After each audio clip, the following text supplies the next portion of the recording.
Hi viewers, Tamil சினிமாவில் உச்ச நட்சத்திரமான விஜய் தனது அரசியல் பயணத்தை தொடங்குவதற்கு முன்பாக நடித்த கடைசி திரைப்படம் ஜனநாயகன். வினோத் இயக்கத்தில் உருவான இந்த படம் முதலில் பொங்கல் அன்று ரிலீஸ் ஆகும் என்று அறிவிக்கப்பட்டிருந்தது. அரசியலுக்கு முன்பு வெளியாகும் கடைசி படம் என்பதால் ஏகப்பட்ட எதிர்பார்ப்புகள் இருந்தது. இருப்பினும் படத்திற்கு உரிய நேரத்தில் சென்சார் கிடைக்கவில்லை. இதனால் படம் திட்டப்படி பொங்கல் அன்று ரிலீஸ் ஆகவில்லை. அதன் பிறகு சென்சார் விவகாரம் தொடர்பாக தயாரிப்பாளர்கள் நீதிமன்றம் சென்றனர். இருப்பினும் அங்கும் அவர்களுக்கு நிவாரணம் கிடைக்கவில்லை.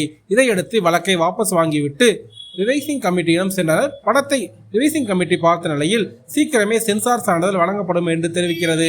இதற்கிடையே இந்த அரசியல் ஆக்ஷன் த்ரில்லர் திரைப்படம் வரும் மே 28ஆம் தேதி ரிலீஸ் ஆக உள்ள தகவல் வெளியாகியுள்ளது.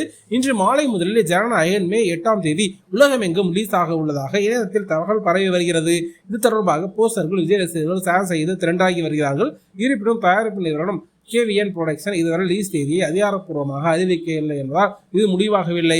2026 பொங்கல் பண்டிகைக்கு இப்படம் வெளியாகியிருந்தால் இது பிரம்மாண்ட வெற்றியை பெற்றிருக்கும். சுமார் 110 கோடிக்கு மேல் அதிகமான முன்பதிவை மட்டும் நடந்திருக்கிறது. இப்பொழுது படம் சம்மரில் வெளியாவது நல்ல விஷயம் என்றாலும் அதே அளவுக்கு வசூல் சாதனை படைக்குமா என்பது கேள்வியாக உள்ளது. இந்த படத்தில் விஜய்க்கு முன்னாள் போலீஸ் அதிகாரியாக நடிப்பதற்காக கூறப்படுகிறது. இதில் பூஜா ஹெக்டே நாயகியாக நடிக்க பாபி திரேஸ் வில்லராக மிரட்டியுள்ளார். இவர்களுடன் ஒரு பெரிய நட்சத்திர பட்டாளமே களமிறங்குகிறது.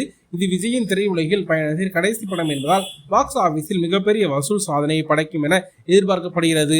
சமீபத்தில் இந்த படத்தின் சில காட்சி இணையத்தில் கசிந்தது பழக்குடியினருக்கிடையே அதிர்ச்சி ஏற்படுத்தியது.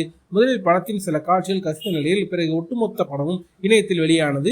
சைபர் கிரைம் போலீசார் இது தொடர்பாக 6 பேரை கைது செய்தனர். 300க்கும் மேற்பட்ட லிங்குகளை நீக்கியுள்ளார்கள். இருப்பினும் விஜயின் ஸ்டார் பவர் இந்த பாதிப்புகளை தாண்டி படத்தை பெரிய வெற்றி பெற செய்யும் என்று அவரது ரசிகர்கள் நம்புகிறார்கள். மேலும் நீங்கள் ஜனநாயகம் படத்துக்காக எந்த எதிர்பார்ப்பா இருக்கீங்க அப்படின்றத மறக்காம கீழே கமெண்ட்ல சொல்லுங்க. தேங்க்யூ.